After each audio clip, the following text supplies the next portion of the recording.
Hello and welcome to this fresh edition of Point Counterpoint.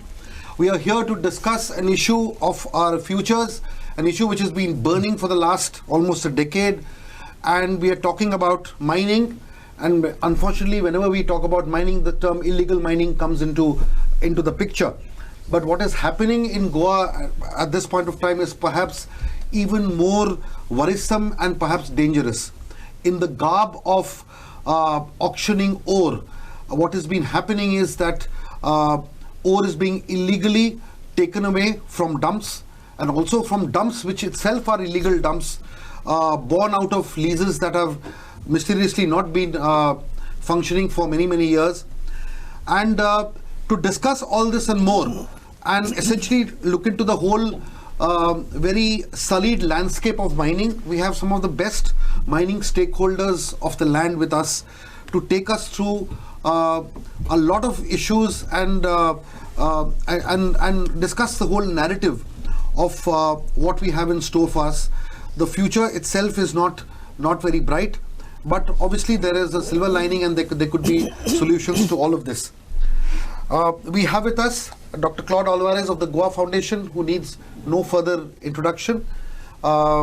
Next to him is the man of the moment in some ways, Hanuman Parab, who was brutally assaulted in Pesurle last month. He is the head of the Pesurle Shetkari Sangatana and a very prominent farmer leader.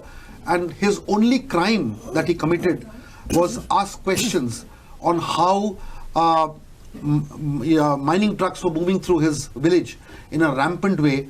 And he also questioned that, look, these ores are being illegally transported. And for that so-called crime, he was brutally assaulted, and there has been absolutely no action thereafter against the assaulters in uniform.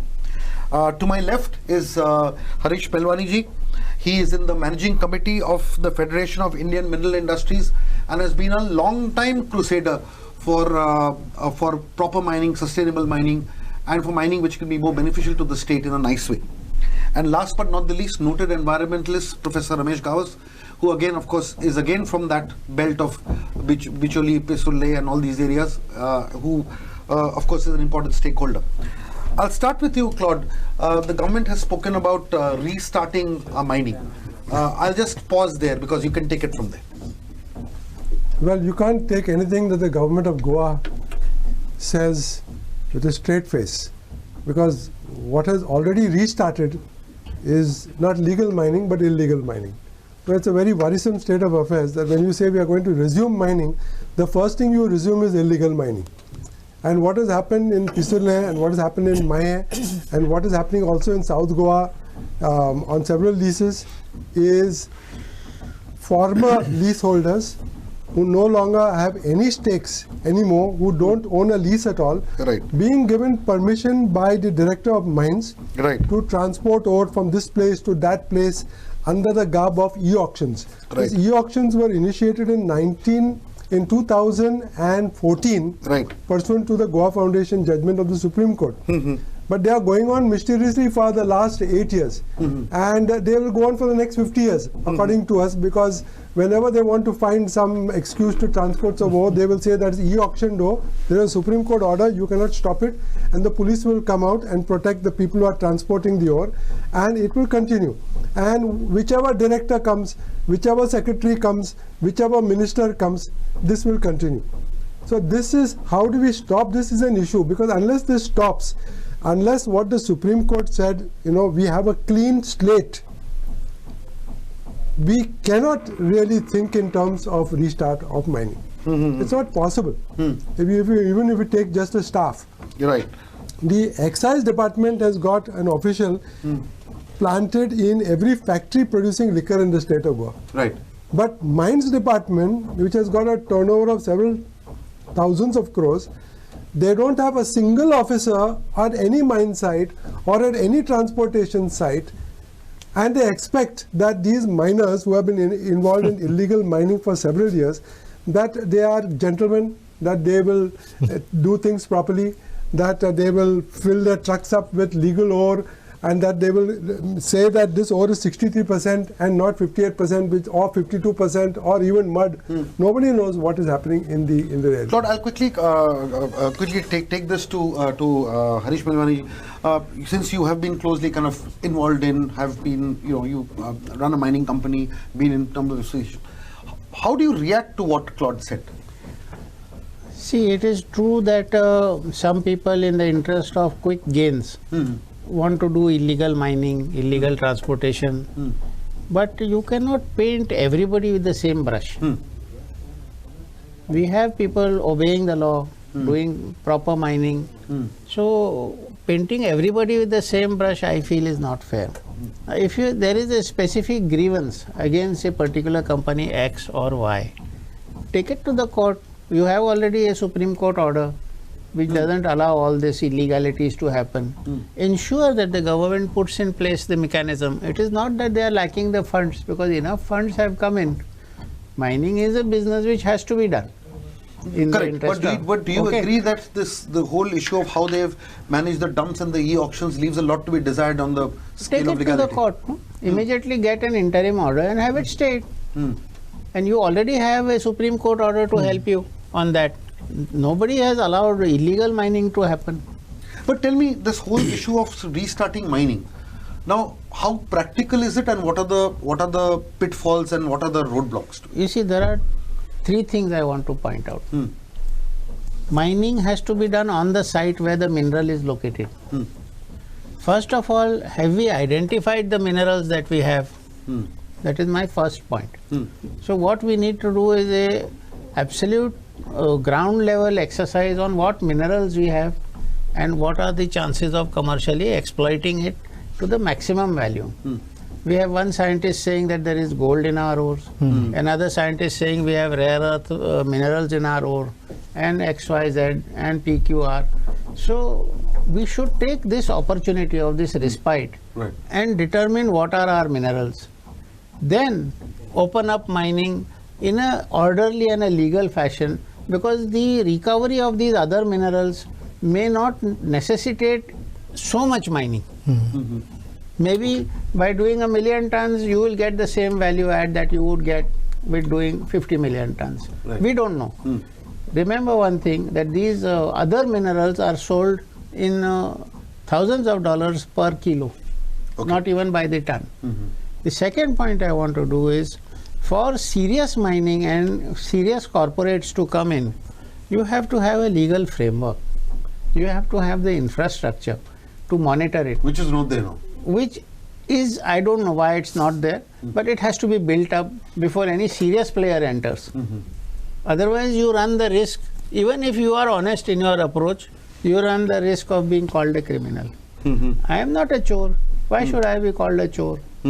That is my second point. And the third and most important point is, when regulation is not there, regulation is absent, if you leave your homes without a lock, thieves are bound to come. You can't blame the thief. You have to lock your house. It is your house. If you don't protect it, I am not going to come and stand guard outside your house. You better take steps. Hanuman Bab, quickly going to Pisurle, because that's where a lot of action happened. Before we come to your assault and how you were brutally beaten up, I'll like to draw attention to lease number 93 by 52, which is a very 95 by 52. I stand corrected. In there, and now the whole drama is over those 3 lakh tons which are there, which have mysteriously appeared, even though that lease has not been functioning for many years. Okay, from 2007, I believe. Then I think in 2013, they were that particular lease, the non-functioning lease, was renewed as part of that grand exercise of 88 odd leases, which was signed on one single day. Now the point here is that now your team and the locals were primarily objecting to this and asking one question, saying that how did the dump come from? Correct. So if you can just elaborate on that a little bit about your struggles, and then we'll go on to that fateful intervening night of 10th and 11th when the beating happened. First of all, in my village, Pisulem, the mining started long back, 50 years back. It is not that, because earlier it was handling manpower, Right. not by machines. And after 80, it was started with the machinery. After 80. I was born in 1976, that time. My father is to go in the as a labor contractor in the DMC or mining work. Right. And what now these mines know, what 95 by 52 Right. is all our Comunidad land, and we are having their cashew plantations. Right. My ancestor, my grandfather have planted cashew trees, kokum is there. So on that day I got surprised. We were sitting peacefully with our all demands, which we put before the authority on 4th of March in writing. Deputy Collector, Mamledar, Police, Gram Panchayat. We have given the memorandum and told them earlier. Before that also we approached the Deputy Collector. Because and all thing I used to contact with the Dr. Cloud, because they have helped us Goa Foundation in filing this for farmers grievance. Right. They put before this High Court.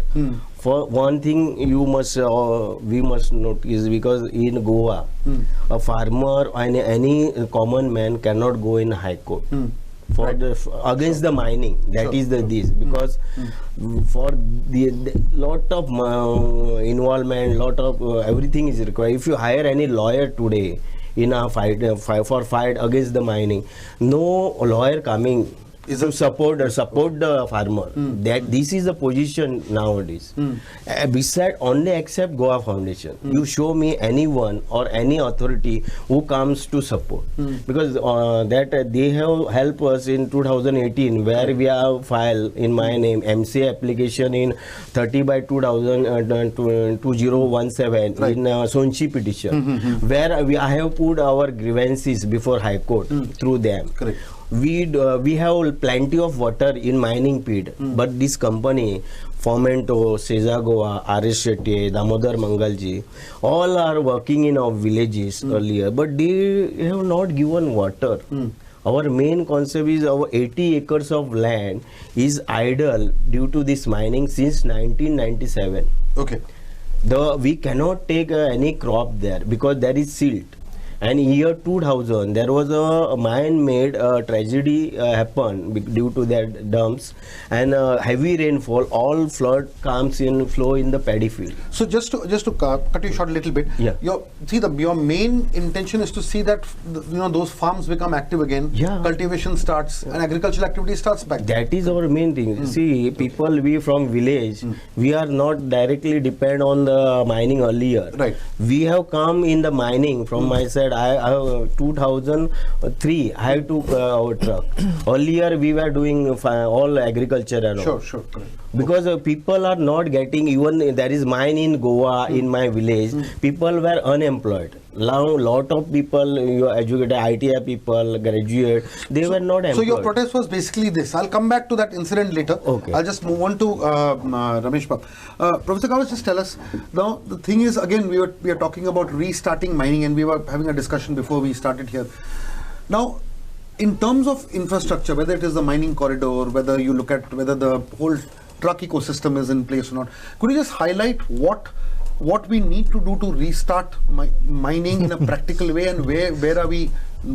Yeah, not that is true, restarting, and most of the things have been said by there? our Mirwani ji. Yes. So, in fact, what I would suggest is that, see, already 88 mines were under operation till Supreme Court ban. You have already destroyed each and every village by virtue of operating these 88 mines. Right. Now, what I see is that these villages should not be looked for again restarting of mines. You have to just exclude them and go for the new villages where you can operate the mines, but with lot of limitations. So Restrictions, you mean? Yeah, restrictions, limitations. That earlier, as Supreme Court said, that there should be only 10 million tons of extraction of ore. That should be certain kind of limitations, and then further, you have to also see whether that that particular lease, whichever is recorded with the government, Right. is feasible or not in that particular area. Right. You can't just go for blindly, just excavation operation, and as now Hanuman said that you are using a huge machinery, which is causing a heavy destruction. So therefore, feasibility of that particular lease has to be looked very carefully. As of now, after Shah Commission, the mining department is repeatedly saying that we don't have enough staff. Even after Shah Commission, you don't have the required staff. This is a very sad condition in Goa when you say that you have got a mining, so much of the revenue, it helps, it is a backbone of Goa's They had economy. over 10 years to fix this. Yeah. It is Goa's economic backbone. When it is economic backbone, you have to look at all this stuff, whether it is there or not. And without which, you should not start again the mining. You have to look at the stuff, employ them, and then you start the mining. But more is that you cannot just go for executing all the leases wherever they are. Some of the mines, for example, I'll give one example. Now, Koram is 16 square kilometer area in which there are 14 square kilometer mining leases. Now, in such a cases, can we do mining and restart the mining? The Sirgaon is a very worst case. Doctor knows it. Okay. Yeah. I'll just come back to a couple of these points. Harish, two things, that fragments of whatever he said, I'll just put it up to you. See, one of course is this whole infrastructure thing that he spoke about. The second thing that he spoke about is that, in places where mining has already happened and it's completely congested, can you start mining in those areas? Because he said that you leave those areas out and look at fresh areas. Thirdly, I'd just like to touch upon the aspect of the mining corridor, which is long pending. So if you can just stress a little bit on these 3 points, then I'll go back to Claude on the other issues. Okay, in the Portuguese regime, there were 775 mining concessions granted. Right. That means mineral exists in 775 known places. Some of these are covered by habitation today. Some of these are available. So a survey has to be done. Which areas are available? Exclude that 88 where you say they are totally ravaged. You are still left with a large number of area which can. So what he is saying is feasible. Of course. Of course. But it needs a political will. And I hope now this government which has come with a proper majority will find that political will and work on that.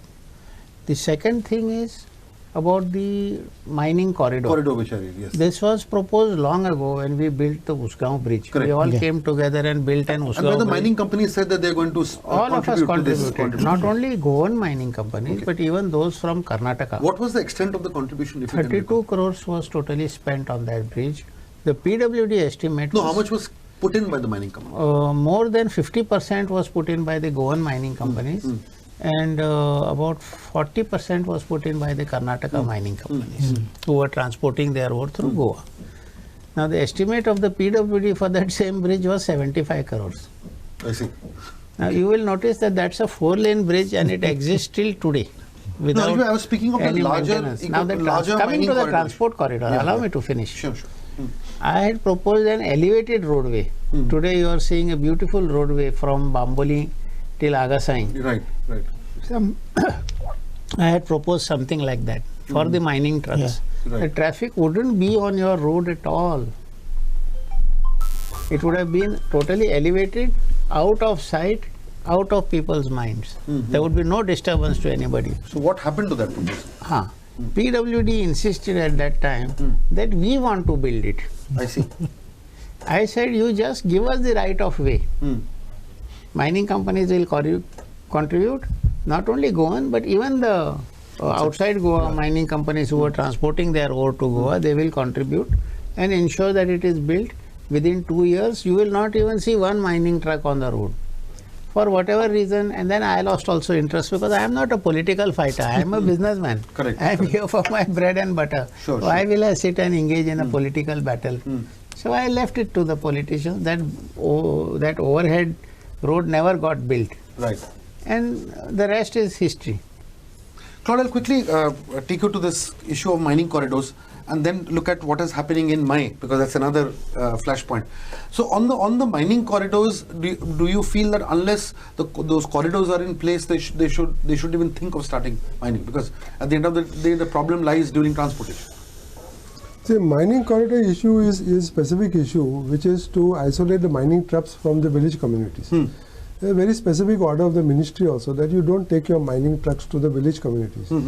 You keep them. Now, if you have a corridor and if you are fix the cap, what we call the cap on amount you can remove, Right. then we know that that corridor also will be used properly. Right. If you don't fix a cap, suppose you say no, you can take out any amount of ore, then that corridor will also start degenerating. Right. Because they will be going on that corridor with such high speed, there will be accidents and there will be dust pollution, because they'll say we are going on a dedicated corridor, we don't need to put any tarpaulin, we don't need to do anything.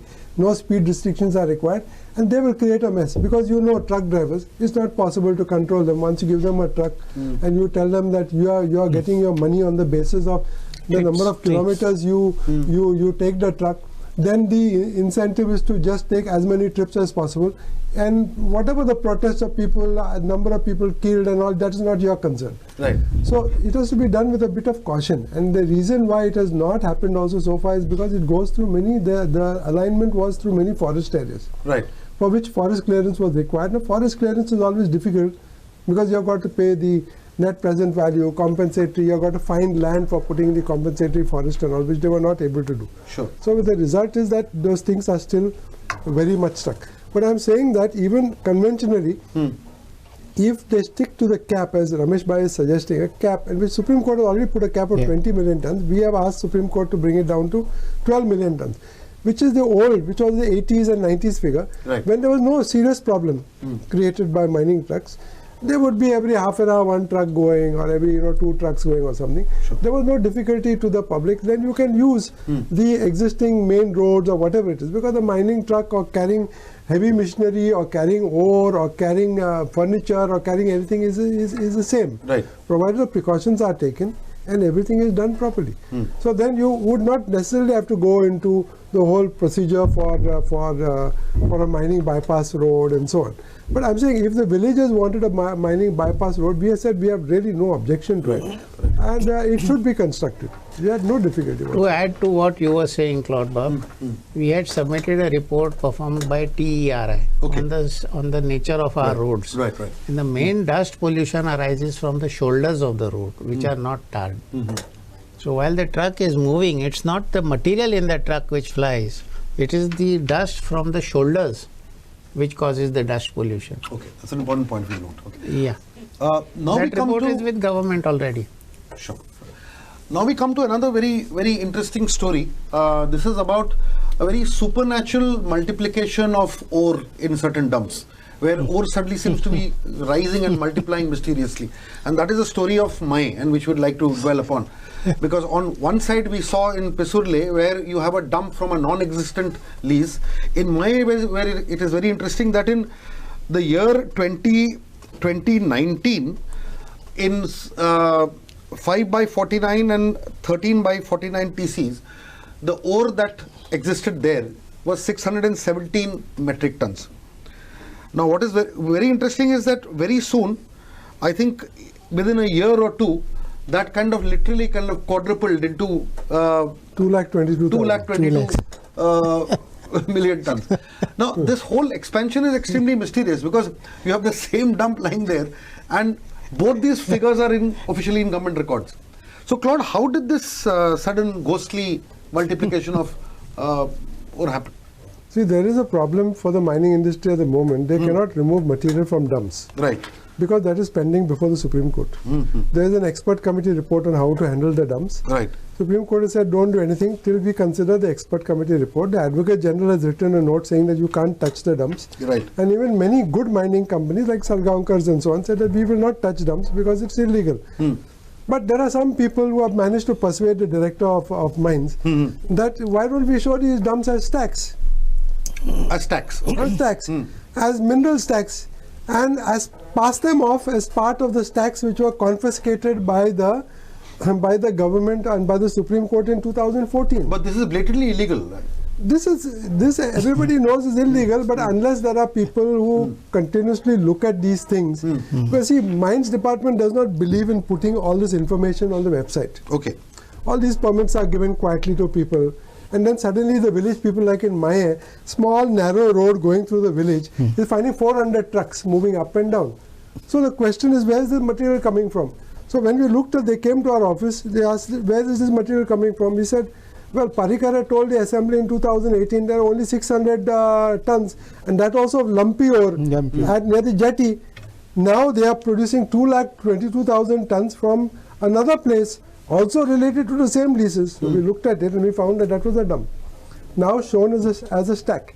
And the DMG has given a permission to remove out of those 222,000 tons. They give first a permission for 164,000 tons. Next year they give another auction for 64,000 tons budget balance. Then you say, okay, 222,000 tons is over. Right. Then in the year 2021, another 1 lakh suddenly produced for e-auction from the same dump. Now, if this is the way mining is done in Goa, we are very happy, because you are producing ore, but you're not taking it out from the ground, which is our complaint. We are saying when you take it out from the ground, you destroy the forest and the fields and everything. You disturb. Here you are removing dump materials from the air. You are not creating any environmental damage. So it's very suitable. Allow me to give you an input there. Environmentalists like us. Partially, it is the change in definition of what is ore and what is reject, which has caused all this confusion. At one point of time, any material having less than 55% Fe content was classified as rejection. Non-saleable. And above 55 was what was saleable. Then in 2009, the definition got changed, and anything below 45 was considered as non-saleable by the government, and above 45 was saleable. Now again that definition has changed, and anything above 35 is saleable and below 35 is non-saleable. Now, the mere fact that a dump exists means once upon a time that mine must have been worked. Otherwise, a dump can't be created.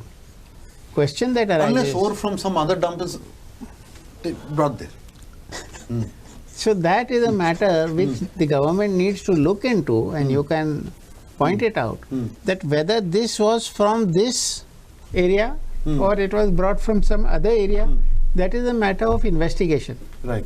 Right. Which I would not like to venture there. Right. But Fair definitely you can. Fair enough. Fair enough. One more this come, because government in COVID situation, they have made a notification that ore is an essential commodity. We know our grocery item is essential for human being. How ore is essential? That description collector should give. Government may just to transport all drums, and these all officers and police and ministers, they are involved in this. Okay. That's why they are making. How you can say the ore is essential for? So what you're saying, very importantly, what you're alleging is that this whole issue of, say, illegal transportation, alleged manufacturing of dumps and all that, are you saying that there's a direct hand of the government? Definitely. We had gone to, after filing one petition from North Goa, I am in that Muluk Khazan, then we met to this present director, IPS officer, and we told them, sir, please don't sign without seeing. You please come to the site and show the things, because in 2017 they have started mining, and they have started fresh excavation in my village also. Okay. Yeah, Arish Shetty have started. I have objected. We have filed affidavit before that in the code also. Okay. In the next segment, we will take up recent people's agitations and the reactions of the government thereof, and then finally in the last segment we will speak about people affected by mining and their lives which are on a standstill, and how that can be repaired, because there is a large section of people who are also looking at some kind of a revival due to economic activity. We'll address both these segments. Now, to start with, I'll again come to you first, Hanuman Bab.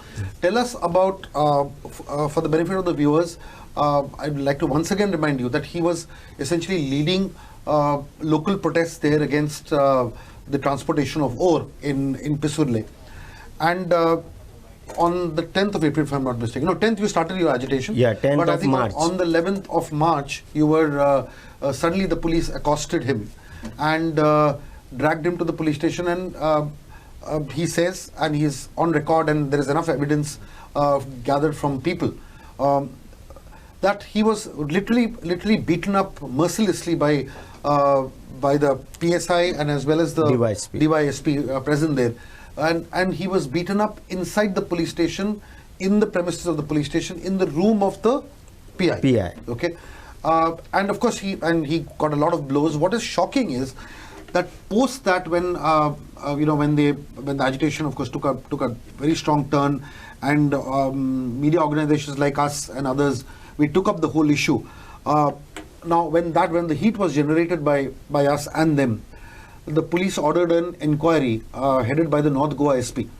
But it seems that since then and now, even the FIR has not been registered.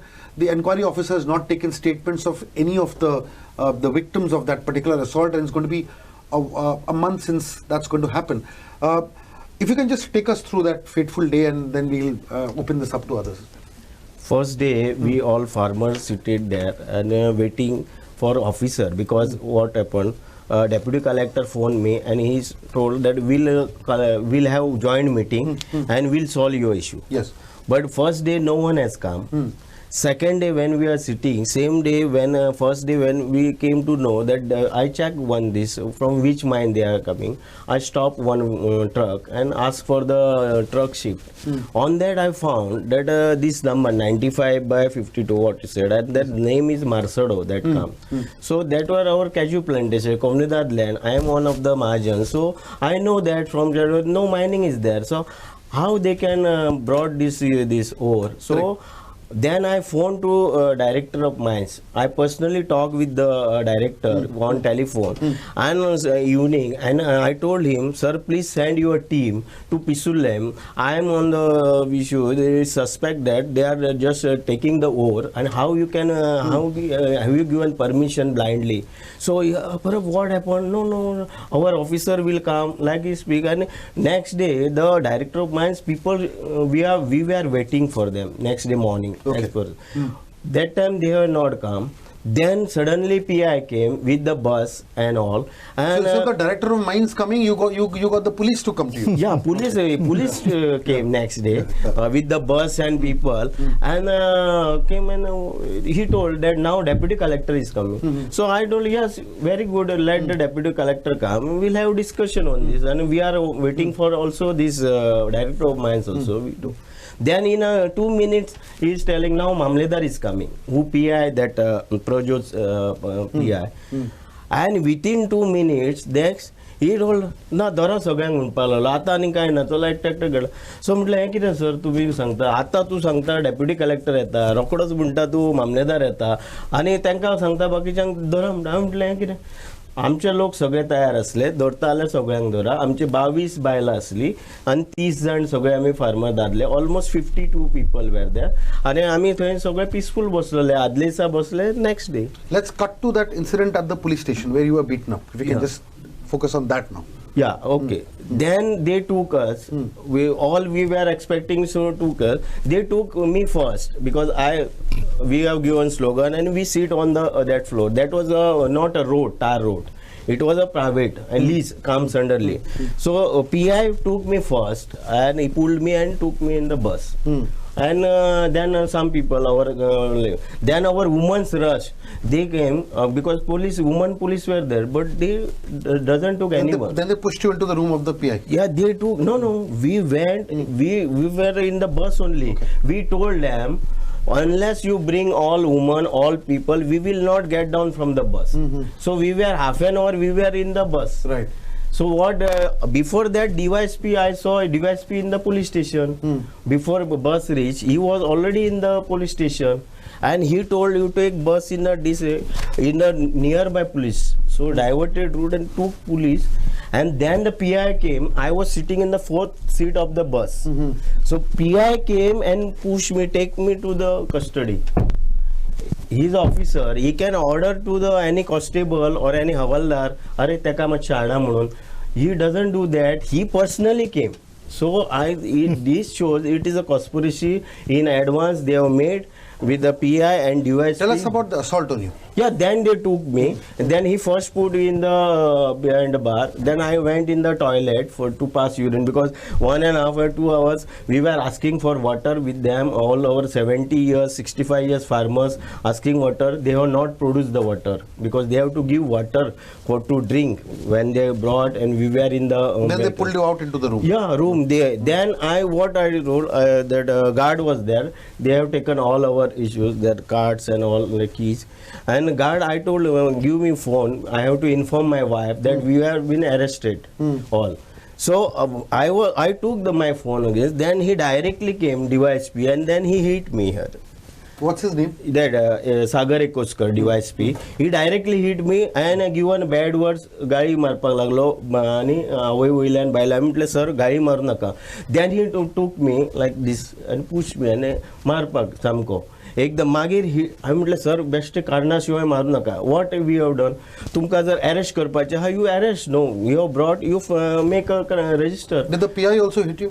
Yeah, afterwards then he tell PI तेणे order दिली, you पळयता कितें मारा तेका. Then they put me down with the foot and all. They started beating everywhere with danda. You can see here everywhere they beat it. Then their constable, 2-3 people, because I can't see their face, only 2 people. So how long did this beating continue? More than 25 minutes. And there were bruises all over. Did Yeah. they take you for a medical examination after? No. I was in there only for more than So 2 no medical years. examination also. That time not taken. Afterwards, because bleeding was there for more than 1 year here, I was telling them, you take me to hospital. What there after 2:30, and this incident took So place. on the 11th of March, you filed the FIR, your complaint. No. I filed complaint later on. But still now the FIR has not been registered. Yeah, we have. It is not registered. No inquiry is going on. Nothing has. Okay, I'll just quickly pause and get the reactions from all of you on this. Ramesh Babu, how do you react to this? There are two issues here. One is, of course, the assault, which is very clearly talking about, and I mean there are no words to express what has happened. I mean, one is speechless when you hear these things. So let's not dwell on the audacity of what they did, and they will have to pay for it. There's no doubt about it. But just tell us, in a situation like this, could more have been done from the civil society side to put adequate pressure? Because do you feel that because of the elections and countings and other things, this issue has not taken steam in the manner that it should have? No, in fact, all the transportation was started immediately after the elections, Right. just 2-3 days, Right. because it was well planned. Right. Now, if it is well planned, it means that there is again a well planned conspiracy against all those who will be opposing, Right. and to demoralize them and the local people also. The manhandling was done by Ekoskar, Right. like to Hanumant and others. Even in the Maya also, the same thing happened. Even Sarpanch was lifted and taken to the prison. So, in fact, now if you do agitations or anything against mining, then the gloves in hand with the government, because government initiates all these things, without which nothing can happen. Government, then the mining lobby uses the government machinery against the people. I say against the people because after election these all things are happening. It means it's a clear-cut example that the government is purely after this kind of the things. Leave the people, manhandle the people, who, whatever the matter be, as if, as he said, that there is no registration of the FIR. It also speaks a lot. It means that the government doesn't want anything against the police people who are manhandling all the agitators. So, okay. Harish bhai, now how do you read the situation, and what do you think can be done towards bridging this whole gap? Because there seems to be a huge trust deficit, number one, and almost criminal assault on people who oppose. See, this has two facets.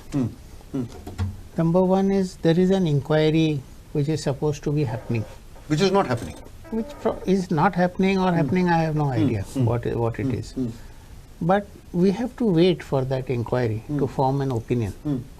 Number two, if some injustice is done to a villager, I was born in Goa. I know for one thing that the villager have a spirit of commune. Why the villagers have not come out? Two villages have come out. No, we have come out. Next day we had a meeting also. All farmers, we get together at Dhatwada. All farmers were there. And because people come, all women came to my house to see. अरे कसो आसा तो तांकां खबरूच ना बायलांक कित्याक ती उरली त्या सायटीर आनी आमी उरले थंय पुलीस स्टेशनार. Then they came and then we fixed meeting Sunday. We had meeting also and we have formed the strategy what to do next. That is there. So the quick broader issue. See, you had the Sarpanch of Mahe who got picked up and arrested. Then this happened to Hanuman Parab and so on and so forth. I don't blame the police in a certain sense. I only say there is no justification for police brutality. And hitting somebody who is not armed with sticks in the police station is not something that one would expect of a normal human being. These persons who do this type of thing should not be on the police force because there is no equality. You've taken somebody, put him in a room. There are 3-4 constables. They have got sticks in their hand. You got nothing, and they've got guns. Who knows what else they have got? And this is a totally unjust sort of situation. It should not be permitted at all. The government, the police officers then generally will go by what the deputy collector says. The deputy collector will say, I have got a permit which has been given to me by the director of mines to enable this ore to move from this place to this place. These people are obstructing. Correct. So till you destabilize the deputy collector's order and the director's order, they will hide under that because the policeman will say, I am duty bound to protect the orders of the government. The government has given an order saying that you can transport from this dump, even though there was never any mining on this place. Yes. But there is a dump there, so we have to give them permission to take, and we are giving them the permission. He's got a permit. Each truck has got a trip sheet, etc., etc. These people are opposing. So if they are opposing, we put them inside. Now, you don't mind, you put them inside, but why beat them up? Correct. No, What is the one necessity? thing was there. In Miami, you can see their deputy collector was present and he has issued order to arrest, whether it is a sarpanch or but in our case, no deputy collector was there, no mamledar, and PI he himself took the decision to take the us. So how he can take the decision? Right. Without presence of the magistrate, No, absolutely. how can he can do that? No, I think through this program, I think a message should actually go out that incidents like this will never be condoned and forgotten. And with good people here who are fighting for just causes, and with Herald always being there, I do not think we will let this issue rest at any point of time till justice is done to Hanuman Parab and others who've been fighting for this. Anyway, moving on to the last segment because we need to conclude. See, the thing is now we are looking at a phase where the government supposedly wants to restart mining sustainably. The stakeholders also want to start mining, but ultimately this entire discussion, I think what sometimes gets left out in the discourse, unfortunately, are the common people whose livelihoods are dependent on mining. You have truck owners, you have machine suppliers, people who've suffered for a long time. I mean, they've pulled their children out of school, they've cut down on their lifestyle, they've sold homes and so on and so forth. And I think our heart should reach out to those people and figure out that in this entire ecosystem, do they have a chance? And if they have a chance, how can they be benefited? So I'll just ask all of you one by one, and I think we'll conclude on that note saying that, look, those are people who've not necessarily committed any illegal mining. They are the fall guys. They are essentially victims of collateral damage, as it were. So in the sense that if mining restarts, how can these people be brought back and into a system where they can start earning after a very long time? Yeah, in fact, let me tell you that some 15 years back, I very clearly told the truck owners that the way you are doing the things, one day you will be in trouble. Right. But they did not listen to me. Even I told the workers also, then the officers also, they came to me, then I said that this is going to happen one or the other day because Right. that the way you are doing it. Right. Now, in the same way, see, what I feel personally is that, which I had raised in Delhi also issue, you should not give more than 2 trucks to a stakeholder. Have a cap there, yes. Yes. Okay. If someone is having 100, someone is having 50, for someone is 10, One had 2,500 trucks. Was he a truck owner or a politician? No. No, he was a truck owner. He had 2,500 trucks in Usgaon or something. He is also a politician. I suspected as much. Yeah. So this is how you play the wrong things. But now, why do this mining lobby is doing this kind of a mischiefs? I call this just a mischief. See, it's because they want to establish their own persons in that particular village as a leader, so that they can suppress anyone. That is the main reason why they are giving 50 trucks, 10 trucks, 100 trucks. And you talk of the children, I also feel bad for them. But if one person is making 1 crore income per month, I know Dr. Lusonu, who I am referring to, he also knows. He's a very good, close to us, to politicians, makes 1 crore per month. Will any time his children suffer from anything? Fair enough, Rameshwar. But my counter question to you is, what Yes. you're saying is absolutely Yes. fine. But the issue is, for that 1 crore truck owner, there are so many others who do not earn that much. They I might understand. earn not even 0.1%. I understand. So how do we work with those communities? Now, working with those communities is not that way possible. Unless and until the mining business starts again and gets in Sustainable routine. and proper. Routine. Sustainability is by law. We don't have to say that it should be sustainable. Sustainable mining is stopped under rule. Correct. Mineral conservation development. Yeah, de So, facto it has so stopped, it is there. Once the government starts it, they have to review all these policies of granting this all these things, and then allow them to have the trucks. Harishbhai, your take on this? My theory is, when you say sustainable mining, that is where you start going wrong. Sure. Because mining, you are taking out something from the ground without putting anything back. So you're saying that by don't definition, use- you shouldn't say sustainable that's where mining your at all. things start going wrong. Sure. Absolutely. Now, if you change your perspective Yeah. to scientific mining, that's when you come on the right path, Okay. which is what we are not doing. Right. Right. We are beating around the bush by saying sustainable mining. Okay. Second thing, the scientific mining starts with first determining our resources. The third point is, today after 10 years of closure, which truck can tomorrow be started? Absolutely. Which barge Absolutely. can tomorrow be Correct. started? Correct. So it is going to be a mammoth exercise, and massive capital will be needed to restart. Even you talk of a cap of 10 million tons or 20 million tons. Imagine the number of trucks you will need. Imagine the number of barges you will need. Where are the people? All those drivers were Jharkhandis who went back. Barge crew were all from Bengal who went back. They've taken up agriculture over there. Nobody wants to come. But this thing, Machine operators are just not there. sustainability is very well described in this rule 2017. But that is all wrong, and that is why you have a problem. But Okay, it is anyway. not been effectively Fine. implemented. Okay. So what he You says can't. is not scientific, Yeah, sustainable, but sustainability scientific. is Fair enough. We for take Talk mining, of that. there scientific is no- mining, you will get a solution. Okay, we take that point. Arnav, you yourself have owned trucks. Yeah. Out of your 5 trucks, you sold 2, if I'm not mistaken. Yeah. Okay. Now tell us a little bit about the situation there, and then the larger issue of how do you rehabilitate people in the grassroots who used to earn very little and lived on mining. Do they at all have a chance, or they need to wait till the system corrects itself?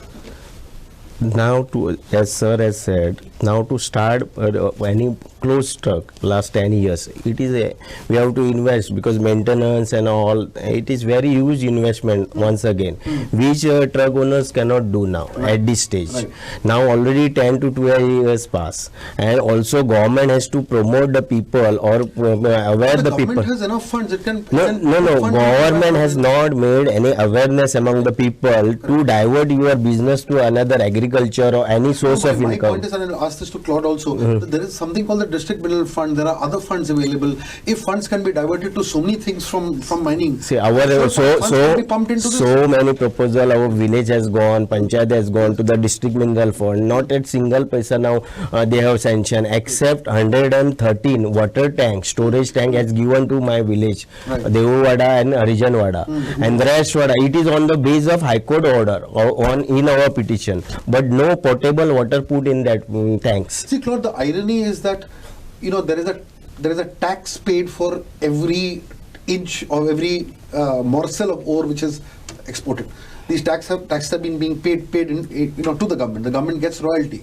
There is money in the district mineral fund as well. So I'm essentially saying is that shouldn't the government spend a part of this to revive the basic infrastructure of mining, which would entail restarting of trucks and ensuring the livelihoods? See, I have no answer to that question because the District Mineral Foundation, 90 crores in North Goa District Foundation and South Goa District, another 90 crores. There Right. are nearly 200 crores. Right, Now, these are there for the last 5 to 6 years. right. We have got proposals prepared from the different villages and sent to the DMF. No response. We go to the court. Court directs them. No response. So the money is lying there. People are in discomfort.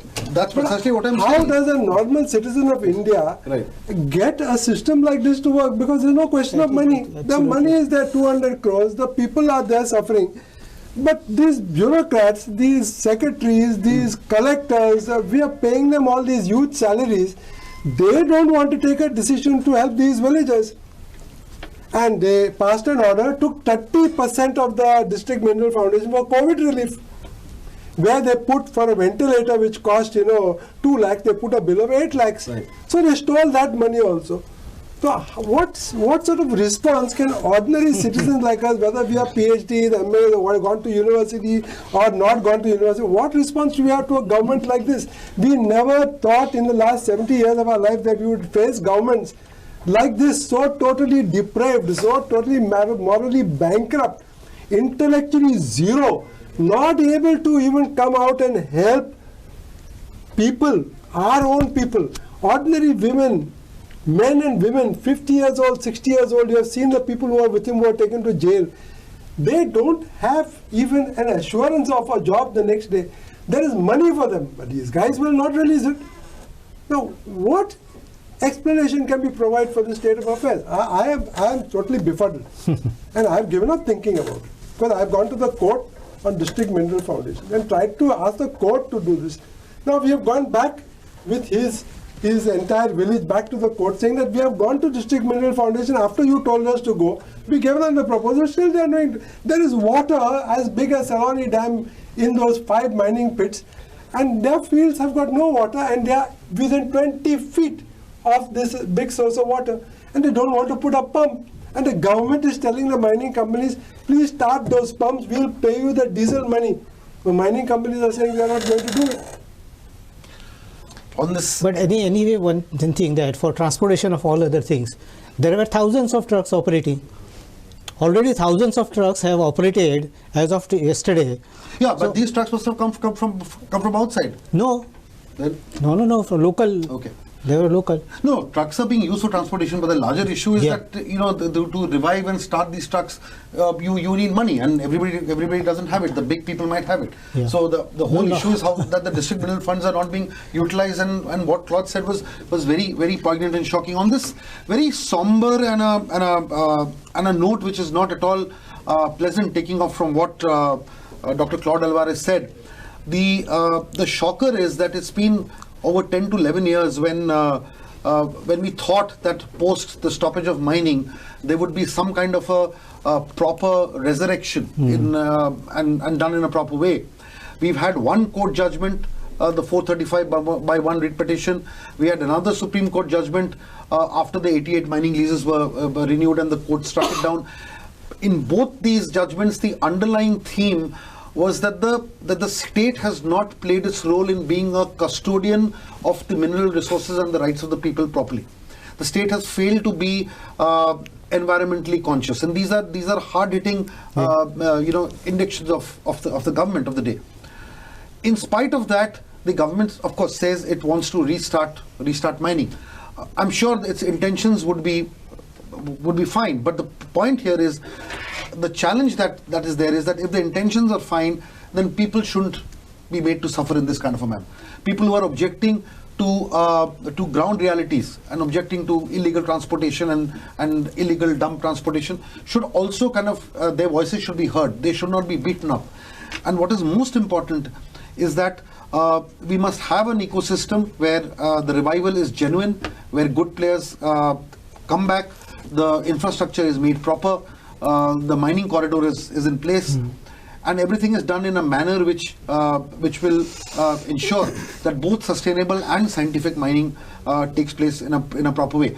At this point of time, with so many imponderables and so many grey areas, it doesn't seem that mining can restart in a manner which is absolutely legal, and that is where the worry lies. So there's a lot to be done, and before we start excavating and taking more ore out, there's miles and miles to go. And we just wish that activists and good mining owners and sustainable mining owners take this Scientific. Mining owners. I stand corrected yet again. But nevertheless, I think there's going to be hope if the right people keep fighting, and we as an organization, Herald, will always be on the side of the people when it comes to this particular fight. I thank all my panelists for a very, very interesting and informative discussion, and we look forward to more such in the near future. Thank you. Thank you. Thank you.